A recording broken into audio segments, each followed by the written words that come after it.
face? I look good? I'm rolling. To like swollen like a plump strawberry. Plum strawberry. But I am so red all day, every day. Me too. Specially colored chipmunk. Yeah. Josh and Billy were giving me shit about putting sunscreen on. I was like, watch. I'll put sunscreen on now, and I'm still going to have a sunburn now until we get done. Yeah. When we get done, they're like, dude, you are sunburned. I was like, yeah, I know. Yeah. It's not anti-burn. It's just less sunburned. Let's lessen the burn. All right. Well, welcome back, folks, to another episode of Into the Lion's Den with your hosts, Ryan Karras and Christian Griffith, brought to you proudly by Pride Roofing and Construction. Hello. Oh, hello. Today, we're going to be, it's another one of our venting concepts. Like last week, we were venting about the chaos and the chaos mitigation. But today, we're going to be talking about qualifying your accounts and why some people you should just say no to. Some people like drugs. You should just say no to. So how do we want to actually start this conversation, Ryan? What are the red flags you look for? Like what I guess right off the bat, right? Like what are the warning signs? Warning signs. Well, this is really industry specific, so it's not going to be relevant to, I guess, a number of the people who watch these who aren't roofers or roofing salespeople and whatever. But one of the things that I'm instantly going to start to backtrack on my investment into this account and whether I want to have this client or not is when somebody is, let's just say they're playing their cards incredibly close to the vest. Okay. Really difficult to get information out of. Not just in like as a salesperson, you're taught to, build a relationship. You're taught to, become friends with your clients. If they like you, they'll buy from you, so on and so forth. But you also have to be pretty investigatory so that you know what they're looking for so you can find out whether you actually have the solution. And if you can, fulfill the promises or the requests that they have.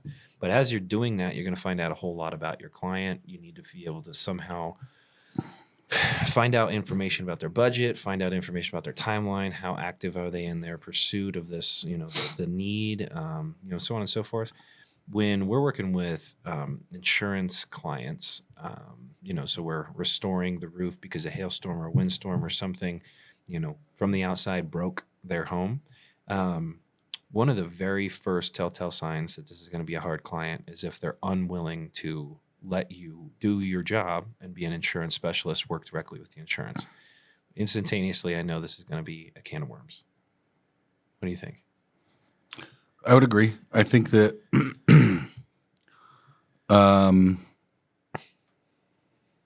for me, a big one is inflexibility, right? Just somebody that's like, this is exactly what I was told, and or this is exactly what I want, and I'm unwilling to budge, and what they want doesn't make sense, right? Sure. The other one for me is sometimes when they have no idea what they want, because for me sometimes that means that they're going to frequently change their mind. Yeah. Right. Definitely going to soak up a lot of time and energy. Yeah. I always poke fun at a couple people in here about someone that we worked with that I disqualified as a client. And then I already know who we're talking about. Yeah. And then one of our sales guys was like, well, I could really use the job for my pipeline. And I was like, I would strongly suggest you don't take this job on. He did it anyway. And then when he moved away from the company, it was then passed down to somebody else. And every time we would hear about this job, I would just chuckle because I was like, I knew from the get-go this was going to be that job. Well, you go even further onto the repercussions of that job. It's still not settled. Right. The work has been done for a very long time, but we haven't been paid for it. Right. And if you do a cost analysis on the job, even what we still need to get paid, by the time that we're actually paid, it's still a net negative job Right. because of the person and their personality. Yep. And so, and incredibly net negative. Also, we just had to serve them with a demand letter, Yep. potentially going into the route of, the court systems and that type of stuff. But yeah, It's a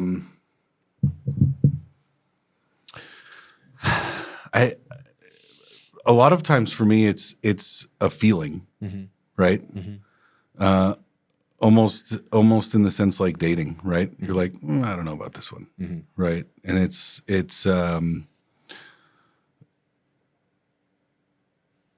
one of the, I think one of the biggest things that, or I guess one of the biggest red flags that I see is people that are very heavily influenced by others, whether that be a, family member, friend, neighbor, whatever it is, and can't seem to carry an opinion of their own, right? And like I said originally, are like unswayable in the sense of like, no, they told me to do it this way. This is the way I'm doing it. And I'm like, well, the way they told you to do it is incorrect. yeah. So No, I've had a couple of those clients. They usually turn out pretty poorly, and so Yeah. we're communicating to stop people from getting into this situation. But yeah, the ones that are the worst are the people who sit in the position where they are the person that needs to make the decision. They Yeah. are the homeowner. Right. It's their funds. It's their whatever.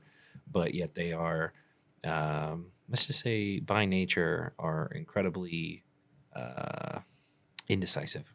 Yep. And so they need to have the helping hand of the contractor's son or the sister-in-law who worked in construction for however long, whatever. And so you're dealing through one person to a third party who has no decision-making power, yet holds all the power in the other person's decision. And you never actually get the opportunity to meet with them because it's, they just happen to live in Texas or Oklahoma. I had one of our guys this morning was talking to me about one of his homeowners.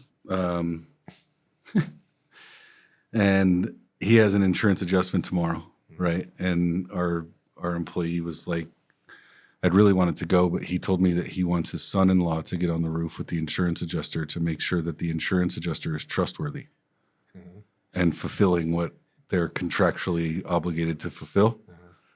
And he said, I told the homeowner, I was like, well, I'm happy to get up there with him and your son-in-law and make sure that they, dot all their I's and cross all their T's. And the homeowner goes, no.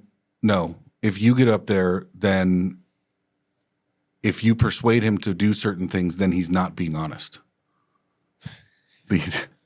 You persuade him to do his job and he's not being honest. Yeah. And so I was like, was the son-in-law in construction of any kind? And he goes, no, but he cares about me. And I was like, I'd hope so. Right. Yeah. But does he know anything about like code compliance? Does he know about, ordinance and law and a policy? Does he know about any of these things?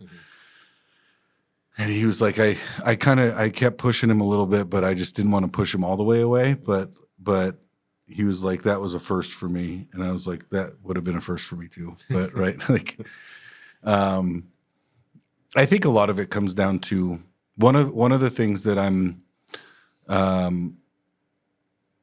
that I've put a little bit less value on than I think I should have is just tenure and just experience, right?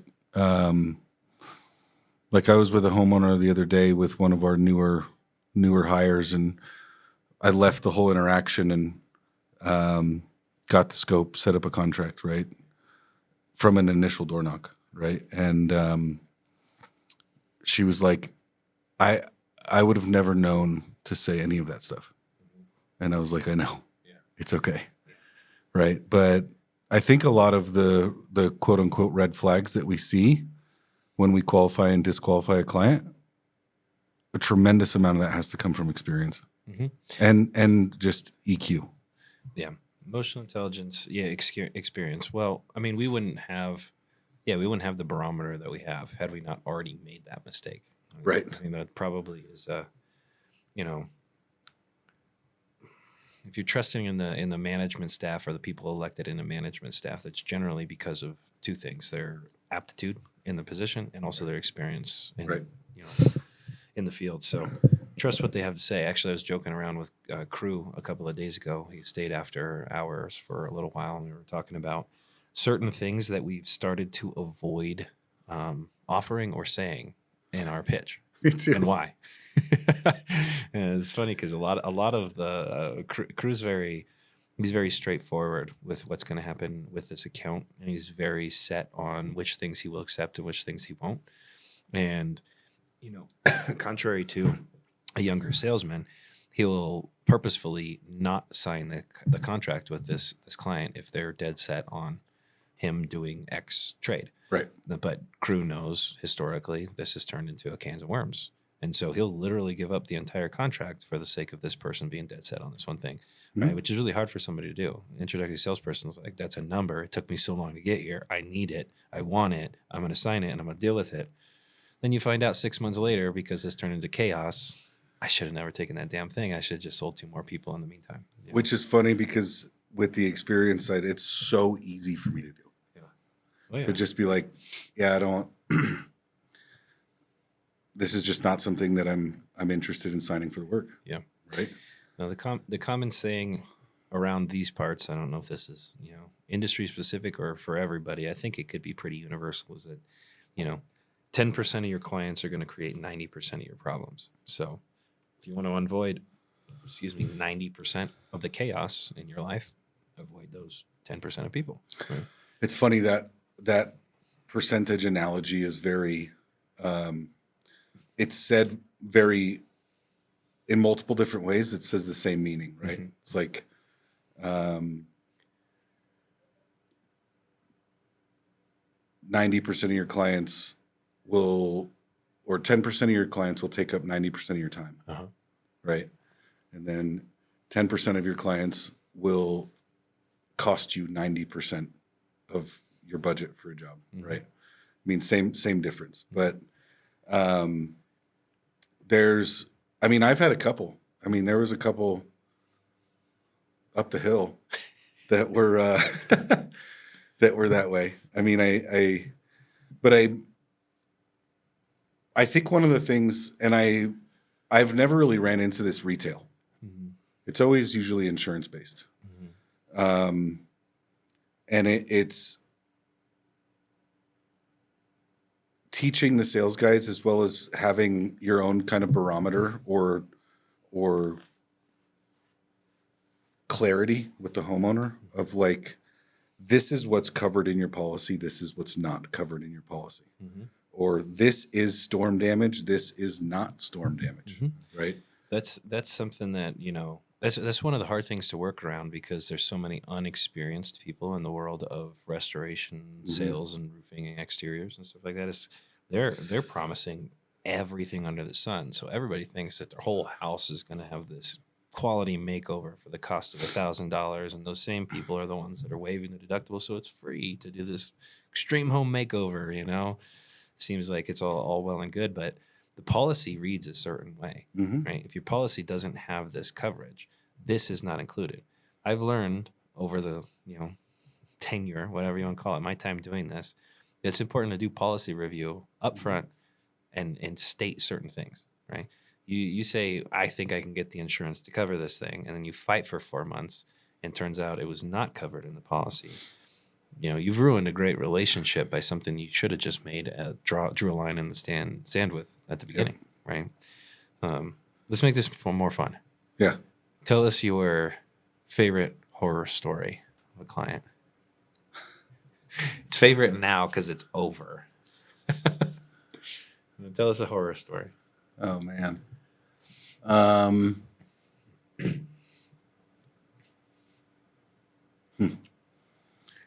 I think it's got to be the driveway crack. The driveway crack. Which was that one? Oh, up the hill. Yeah. Okay. Yeah. So there's for a couple reasons. One, I think that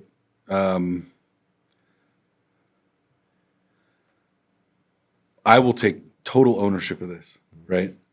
I was told by this homeowner's neighbors to not work with her. You Not- listen. Not Shame, not shame. one, Yeah. 6, Yeah.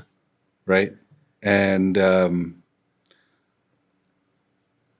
remember I went after I met this homeowner. I went over to one of the neighbors that said, like, "Don't work with that person. You're going to be in for a nightmare." And I was like, they were really nice.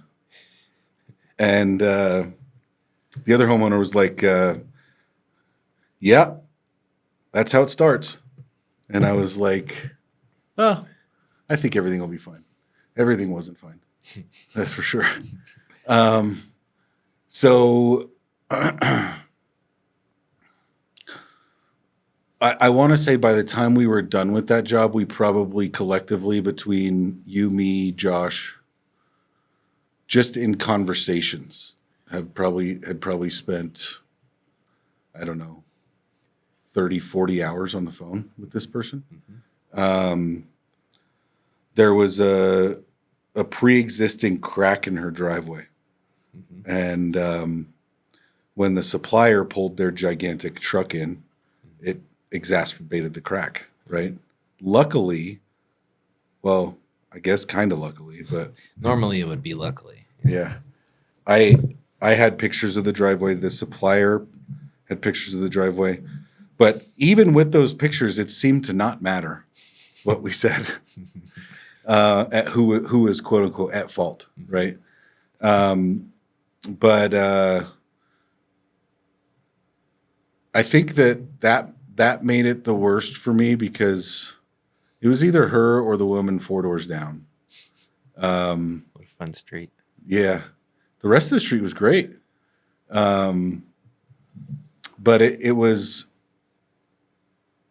the way that she demonstrated to have zero respect for anybody other than herself. Right. And it was like, and I know that she's a quote unquote powerful CEO, or was, started companies, ran companies, very alpha in her presence. But there was no sense of equal stature. So it was always like, you guys are the idiots. I'm the intelligent one. And then it like the extent of things was we fixed the driveway, and then we get a phone call that the skid steer that they used for the driveway scuffed the street. So then she said, "You guys need to fix the whole street." And I was like, "You want us to rebuild your house?" Yeah. Like, Yeah. Why don't we just send you on vacation? We'll Yeah. tear it down, really rebuild Yeah. it. but Take care of the neighbors too. what I learned from her as well, I learned a valuable lesson from her and the other person 5 doors down, was that when it comes to things not being your money, people try to severely take advantage of it. I can see that. Whether that be our money or the insurance company's money. I think that they try to stretch and squeeze everything out that they possibly can. Right. I think that on the other house 4 or 5 doors down, I think we did like 19 things that weren't even in the scope. Right. That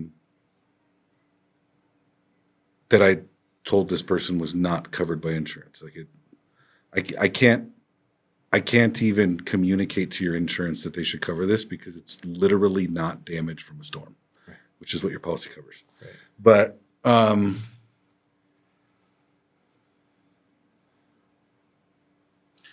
I would assume that you were going to think that I was going to say the siding one, Yeah. but The siding she's one been is fairly reasonable. she's like a snake in the grass. Yeah. Like she looks well, not looks. I don't know what the hell she looks like. I've only ever talked to her on the phone, but she sounds and talks very kindly. She's very, respectful. There's never, whatever. Which was the opposite with this other woman. But then when I it get comes time screamed to at. pay, Yeah. she's nowhere to be found. Right. She strikes at the hour. I've got a couple of funny stories. So let's just call this gentleman T. Okay.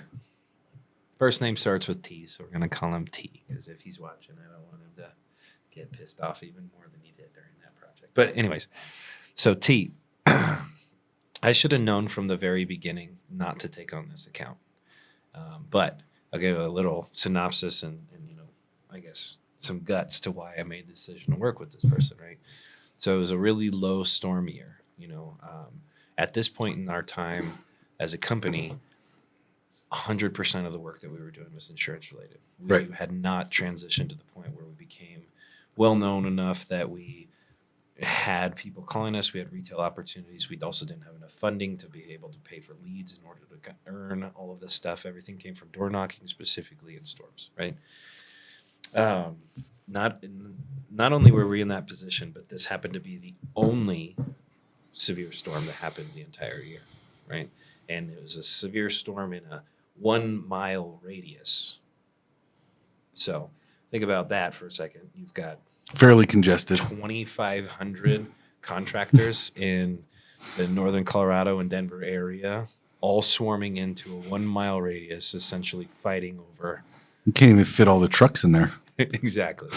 Right. It was like it was for lack of better words, because there was no guns and there was actually a real fight. We'll just call it a war zone in there, right? So the day was hard. It was 102 degrees outside. We had been out there since 6 a.m. The entire team of 10 people had only actually made it to. I think we had only actually found maybe 8 or 9 accounts by that point because of how many people were out there Yeah. on the way and stuff like that. So, real discouraging. So this guy, he waves me down. He says, "Hey, I want you to come check out my roof as I'm driving by."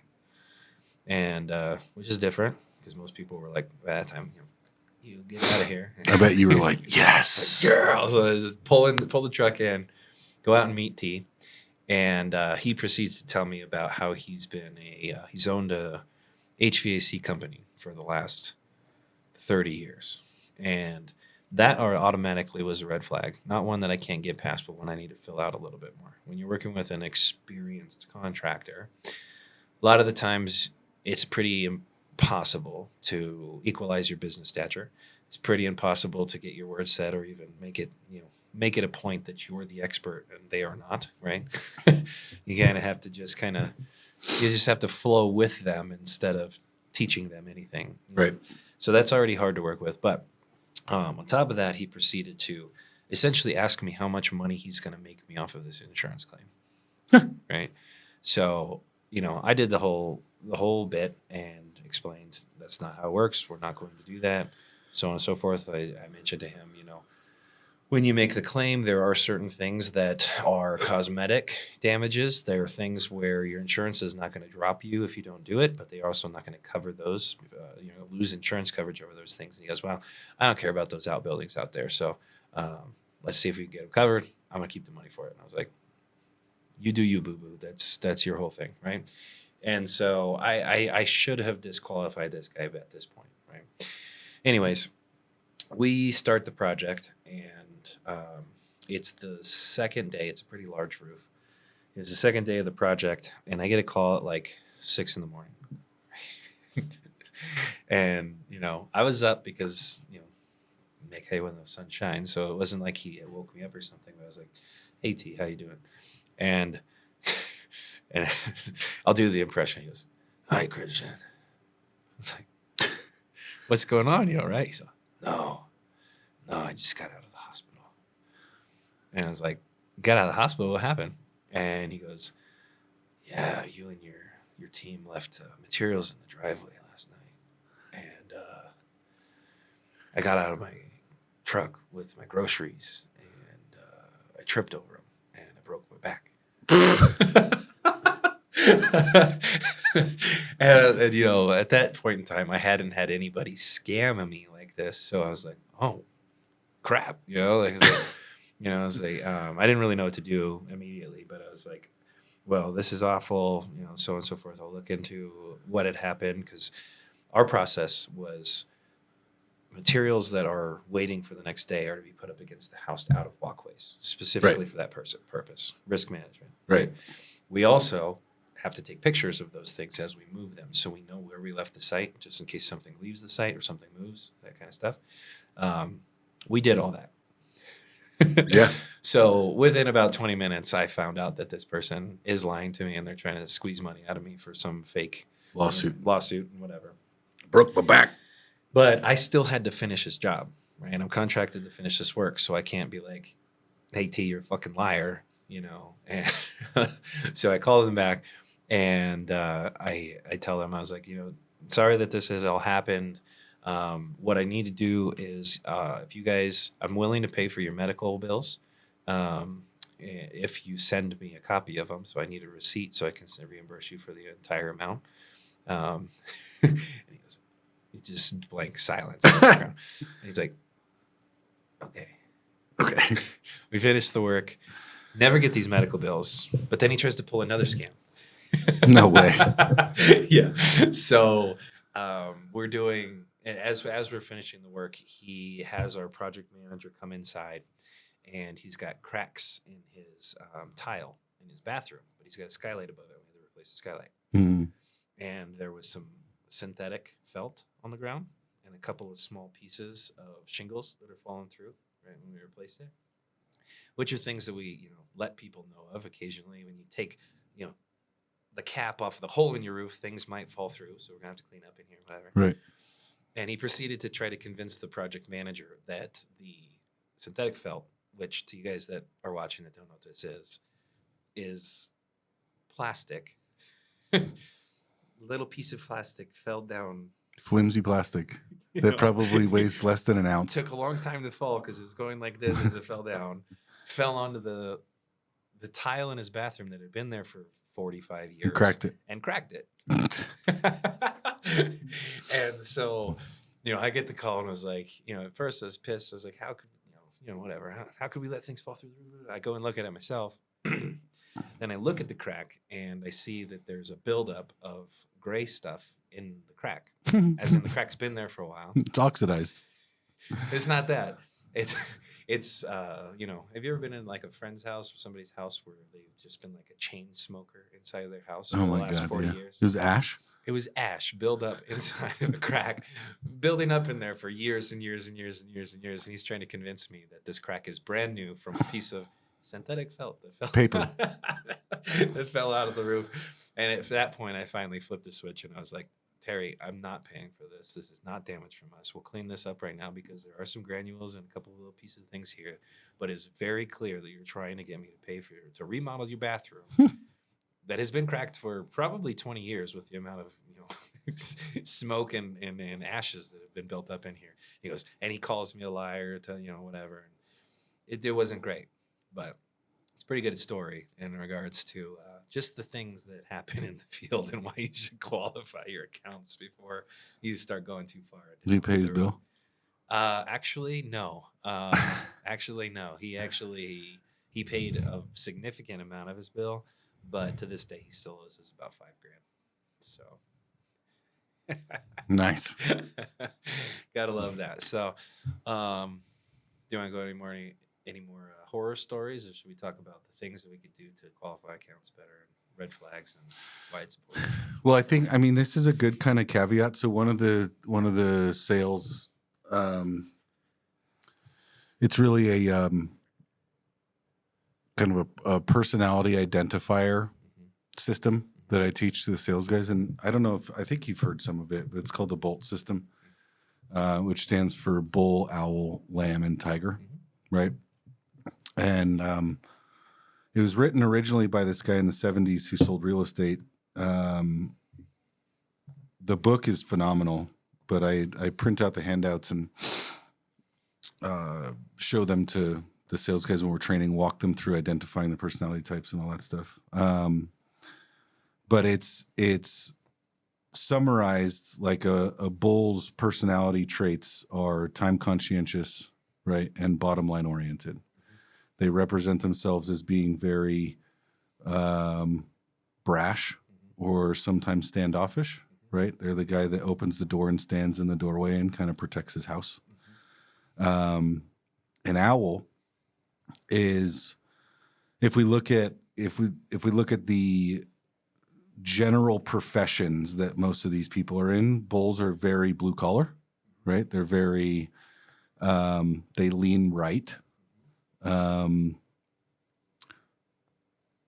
If they're not leaning right, they're definitely independent or libertarian. Usually have some kind of big lifted truck as well as a work truck, right?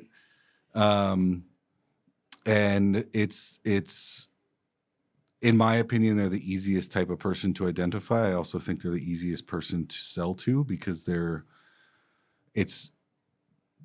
not a lot of depth that needs to go into that conversation, right? This is what I'm here for. This is how long it's going to take. This is what it's going to cost. Do you understand, right? An owl is high detail oriented and slow to decide, right? So I'm very much an owl when I buy. Like the one of the quotes of an owl is that they don't like mistakes, yours or theirs, right?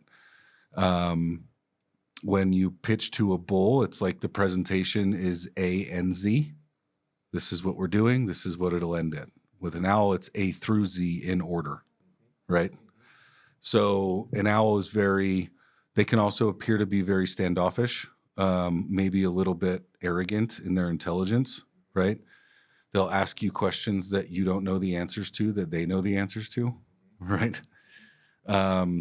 If they sense any sort of doubt in your presentation or pitch, then you'll lose them immediately. And they, like I said, slow to decide, very budget conscious. And usually they're the type of people that have an annoying amount of information about what you're doing, right? Very good at finding YouTube videos and Google. Right. A lamb is what you would imagine a lamb, right? Owls are typically in the medical field, engineering field, mathematics field, things like that, right? Which is funny because I've tracked this and I've got it down to for the sales guys is that like if your pitch to a bull lasts longer than this amount of time, you'll lose them. If your pitch to an owl isn't at least this amount of time, you'll lose them.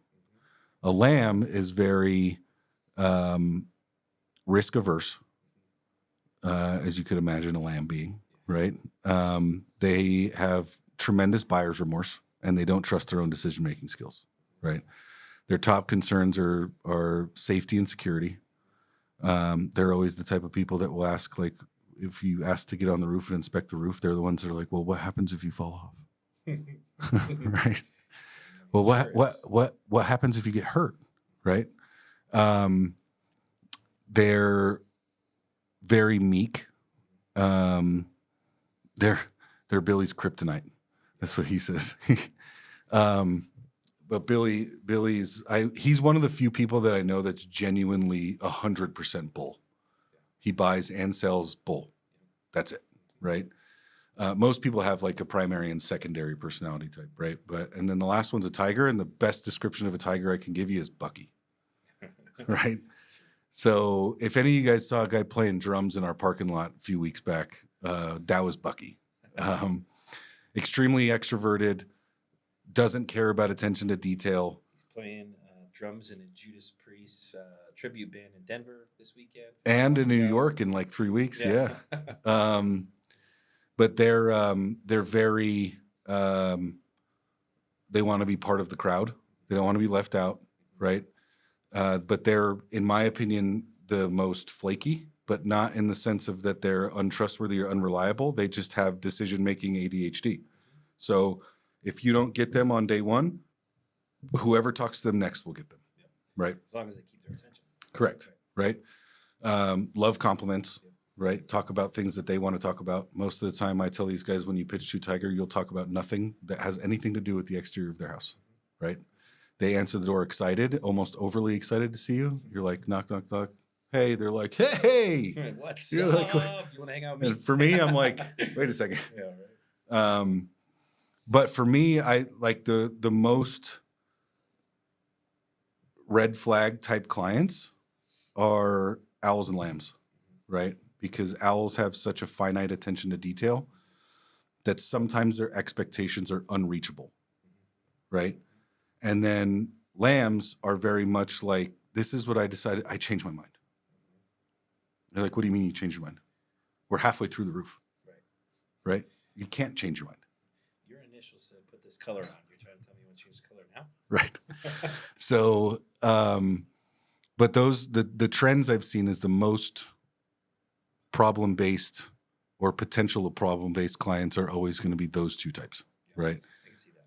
Yeah, because a bull is just going to be like, yeah, that's what we agreed to. That's what's getting done.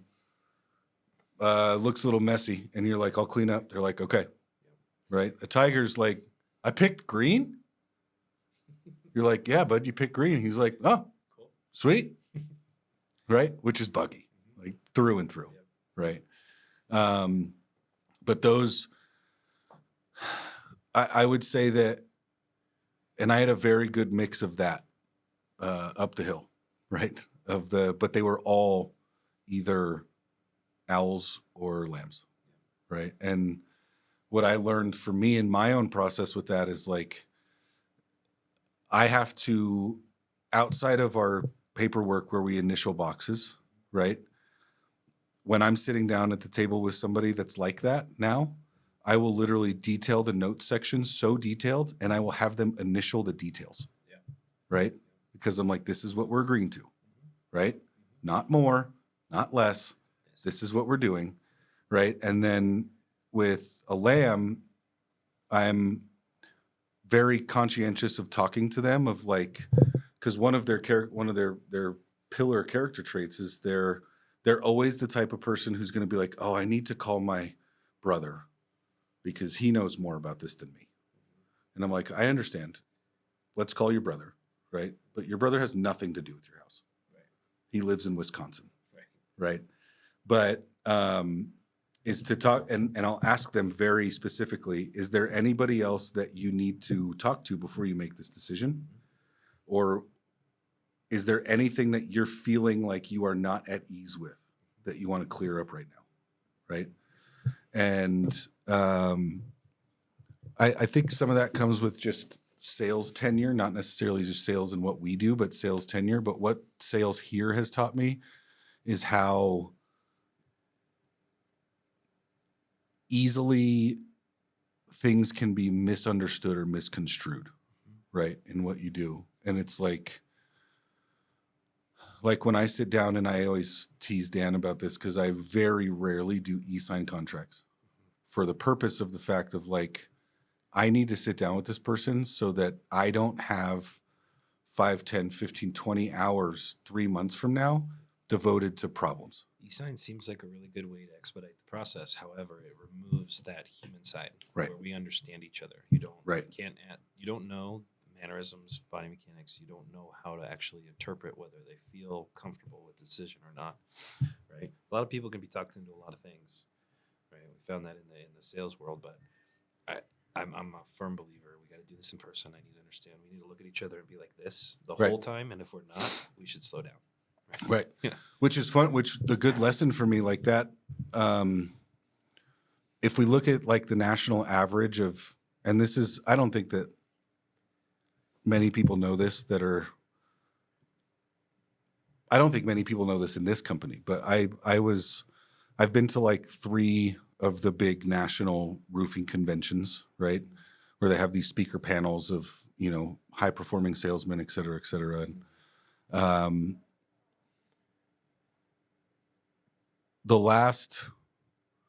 if we total what you and I did in both locations the last 2 years, we have blown most of them out of the water, right? In volume, in residential sales, Right. right? And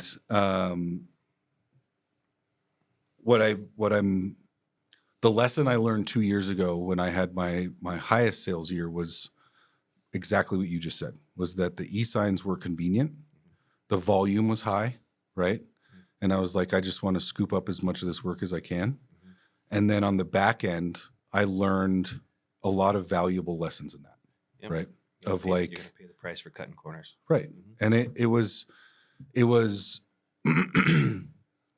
equally me trying to do everything I could to help the company, but also not fully understanding the ins and outs, more so the back end side of the building of what actually goes on, right?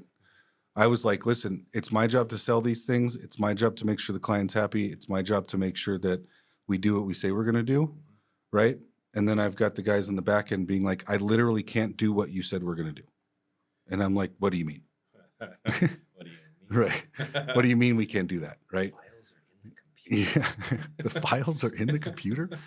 Yeah. So what is the cloud? Yeah. Right? No, but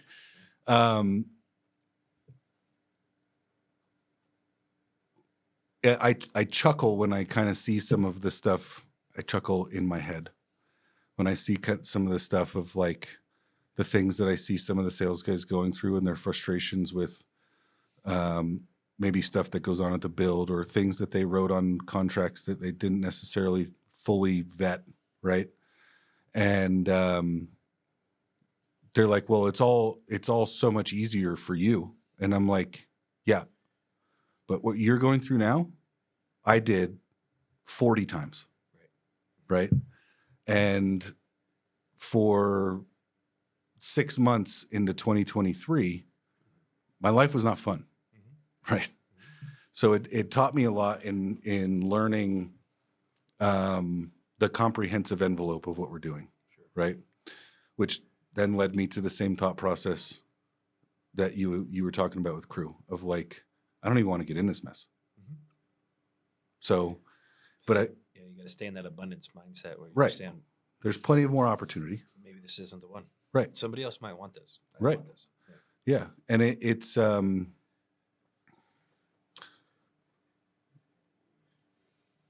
as much as they do take up 90% of our time, that those 10% of clients, I operate with the same mindset that you do in the sense of like, what could I have done differently or where did I go wrong here? Right. Because obviously there's some kind of miscommunication or misunderstanding. Sometimes there's not. Sometimes it's somebody literally trying to take advantage of the system. Right. But sometimes I'm like, well,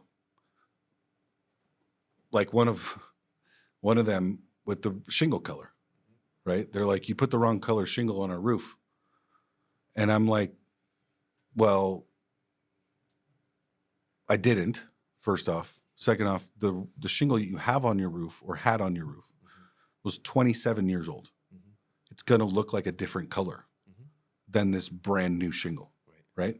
So if you've got shoes on that are 4 years old and I give you a brand new pair and I put them next to each other, you think the colors will be brighter on the new shoe? Very likely, right? I would say that the chances are slim to none that the older shoe is brighter than the new shoe. And, you know, for me, it was like all those little things are those lessons of like double check, triple check, double check, triple check. Yeah, right. It's fair to say that these clients that we're encouraging people to avoid are going to be the best learning lessons to gain those experience points. Right. And you're not even going to know what those red flags are until you've found those red flags a few times. But it is important to have your head on a swivel. I do have a question about the bolt system, though. Yeah. So, what about the dynamic duo, the husband-wife, two different decision makers? So I actually have a perfect example of that.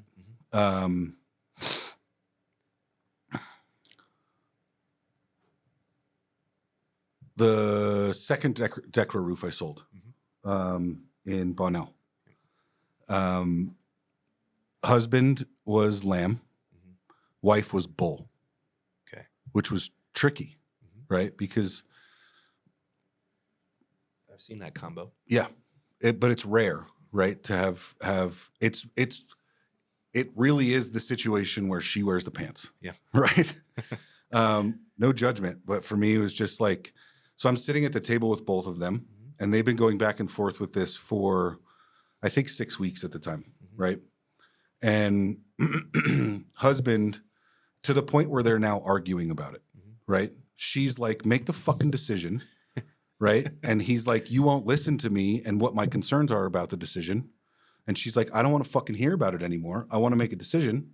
And I'm sitting here watching this, like in real time. Can I grab some popcorn? Right. And I'm like, and in my head, the only thing I was thinking of is like, how can I make them less adversarial and more complementary to each other? And I was like, and I'll address the husband's name as S, Yeah. right? And the wife's name is J. And I said, listen, S, I understand that you feel like you're under a lot of pressure right now to make a decision. It's gotten to the point where you feel like she just wants you to make a decision you're not comfortable making, right? Now, bulls by nature are inherently non-emotional in their decision making, and lambs are very emotional, right? So you get those two, and it's like oil and water, right? So, and I said, Jay, you want him to make a decision that he's not ready to make, and it's pissing you off. And she's like, exactly. And I was like, so what do we need to do to get you comfortable with the decision, right? And I told the wife, I said, why don't you go grab some coffee or water or something? Let me just talk to him for a minute, and then we'll sit back down, right? And she was like, thank God. And I was like, okay, great. So I talked to him about his concerns about the system and answered all the questions that he had, to the point of bringing up the blueprint diagrams on the internet of what the Decker system was and how it was fastened and what the ridge vent looked like and all these other things. And we sat back down, and she goes, can we sign the paper yet? Right? She's like bottom line oriented. She just wants to make a decision, right? And he goes, yeah, we can. She signs it. He's about to sign it. And he goes, well, wait. And she stands up and she goes, for fuck's sake. Right. And I was like, and in my head, for me at this moment, I too was like, give me a break, dude. Yeah. Right. We just went over this for 20 minutes. Right. And so I looked at him and I said, I thought that we'd answered all your questions. That's what you told me about 5 minutes ago. So what are you feeling insecure about with this decision? And he goes, it's a lot of money. And I said, I know it's a lot of money. I said, but your money invested in this is $1,500. All of the other money is not your money. It's play money, right? And I approached you with a bid with a better roof, and it doesn't matter if we put on it doesn't matter at this point, because we've matched and agreed with your insurance for them to do this at bid. So they've agreed to our price, right? I've already factored in the details of what if. That's built in the bid, right? So your maximum investment is still $1,500 at the end of the day. So what are you insecure about with a decision that's over $1,500? And he says, well, I guess I was just afraid that for some reason it would cost me more. And I was like, it won't, right? Because when we do per bid, there's a healthy margin, right, with insurance. So, and he goes, okay, and signs the paper. Immediately signs the paper. His wife comes over, hugs him, and said, thank God this is over. And he looks at her and he goes, why do you make everything so hard? Right? So in that dynamic, I was like, how do I navigate this and play without one of them feeling dismissed? Right? So that's an interesting position, because the wife lets the husband be the decision maker. However, she's the one that wants to make the decision. Right. Right. So that's really difficult. Would you say it's a safe assumption that if you're working with a duo, two decision makers, we need to find out who wears the pants, who holds the pen power, whatever you want to call it, and we need to cater the pitch to them, while all the while keeping the other person happy? Or is it literally a two-pronged pitch? What do you think is the best way to go about that? I think with them it was a two-prong. Yeah. Right. I think in some circumstances, like I signed another one the other day that was, I sat down with the husband and wife, but I had only dealt with the husband up until that point. And she just sat down because she was like, I just want to help with colors and a few other things. And 60%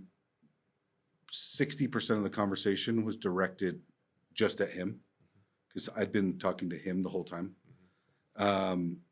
When she was at the table, I talked to her about the things that she's into, right? And but I think it's circumstantial, right? I think that the most challenging person for me to sell to is a tiger because I'm so introverted that I get overwhelmed by them. And I'm like, can we just make a decision? And like, I don't want to go to the party. Okay. You know? Yeah. He's Sure. like, well, just stay and we'll have a barbecue. And I'm like, I don't want to have a barbecue. Right. I gotta get back to work. Yeah, but it's you know, in the sense of like, if you were a bull, the best way for me to communicate to you is like a bull, right? If I'm an owl, the best way to communicate to me is like an owl, right? So it's just the principle of mirroring, but then identifying like what are these traits that I can pick up on really quickly, and usually like we've had little competitions here. We'll all go knock with the guys, and every interaction they have, I'll be like, what were they? Right. And they'll be like, I don't know. I kind of felt like that guy was an owl. I'm like, no, he's a bull. Right. And I'm like, the faster we can identify that, the more success we'll have, because then I can speak their language to them. Right. Sure. So if we're sticking to the script of qualifying our accounts, if you find out what your kryptonite is, do you avoid it, or do you proceed with caution?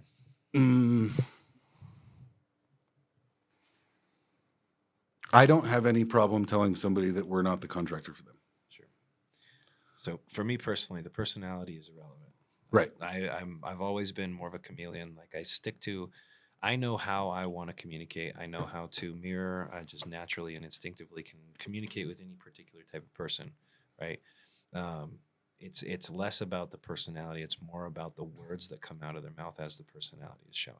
Right. Those are the things that, in my experience, I know this is going to turn into this. This will turn into this. This will turn into this. Am I okay with that? Yes. Yes. No. Okay. Done. Right. Right. So it's I don't know if that's a good or bad thing that I'm willing to sell to all different types of people, because it means that my pipeline is, I have to approach everything completely different all the time. There's not one way to do it, but well, the system is built. There's technically 5 animals, right? And his qualification is that when you become a master salesman, you can be a chameleon. The 5th animal is a chameleon, right? Which is, I think that there's maybe 2 or 3 of us in this office that are that way, right? But I would agree. I don't avoid any personality type. I much more avoid context, like you said. Yeah, those are the things. So if we're dealing with a dynamic duo and we've got some red flags coming out of one, I generally will still play the field if I'm working, if I know that the person that I'm working with the majority of the time is the one that's not the one throwing the red flags. Mm-hmm. That's generally my consensus on it. Mm-hmm. Did you hear about the job last week that I got a call from a screaming wife about the color of the shingle that was picked? Dude, supply truck is delivering shingles. She stood with all arms extended, legs extended, blocking the truck, saying, I don't want these color shingles. How did she know they were in a bundle? But doesn't it say it on the side? The color? Yeah, but it's either that or she saw him. I don't know. Right? Regardless. Yeah. She's standing there. Like, yeah. Billy calls me. He's like, hey, bro, like the suppliers are calling me. They're like, this lady's literally blocking her driveway like she's putting on a protest, right? Like, don't deliver these shingles. So I call the husband, who's the only guy. I've never even met the wife, right? I've never talked to her, nothing. Yep. And I go, hey, we kind of have a situation. It seems like your wife is really unhappy with the shingle color you picked. And she is blocking the supply truck from delivering the shingles. and screaming and yelling and making a scene, from what I understand. And he goes, "Oh God." And I was like, "I'm sorry." Right. He goes, "Let me call you right back." So I'm like waiting. 3 minutes goes by, 4 minutes goes by. He calls me back. He goes, "This is a marital issue. This is definitely not a you issue." And I was like, "Okay." And he goes, "Deliver the shingles, put the roof on. I don't care. If she calls you and tells you not to, do not listen." And I was like, "Okay." Right. So she ends up calling the office and talking to our office manager. She goes, "I'm just calling to let you guys know my husband's in the doghouse. And I don't like the shingle color, but I know it's not your fault." And I was like, or Anastasia was like, "Okay." And, but I was like, "Oh gosh." Yeah, it's funny how the marital things do play out right in front of you, with the way they interact. There was something I wanted to spin off on when we were talking about that. Oh, so side note for you salespeople out there who like listening to us, uh, avoid this fatal error. You said it.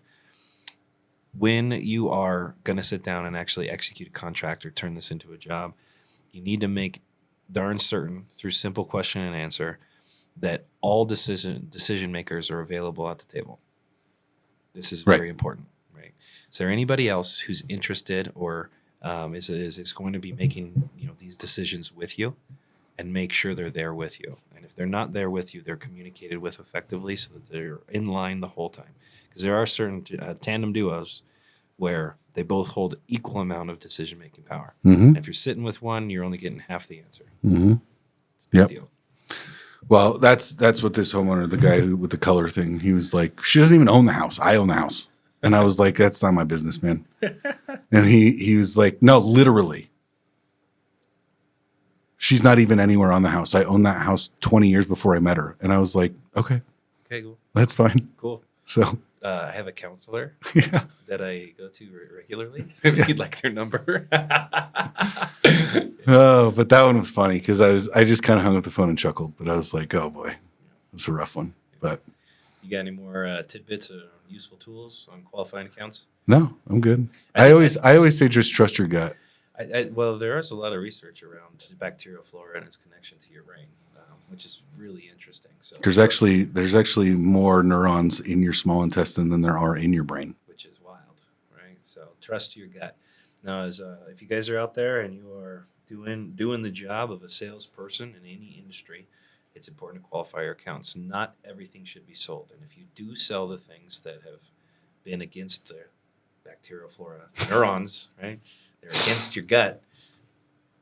Just prepare for the worst, because what's going to happen is a lot of chaos and they're going to take up a lot of your time. Yep. You probably get the job done, but at what cost, right? Right. So thank you guys for tuning in. We appreciate all the support that we've got. Please like and subscribe, engage in our content, ask us some questions. Also, we will be having a couple of different people on the podcast coming up soon. People that I'd love to have on. I mean, anybody can really be on. We'd love to interview you. I'm fascinated by the background and history and the obsessions that other people have. But I'd really like to hear from any of you guys that are entrepreneurs, executive managers, coaches, leaders of any sort. Doesn't really matter to me. We want to hear these types of things because they play into the mission about helping people become better every single day. So, Yep. Thank you for joining in. Catch you on the flip side. Peace.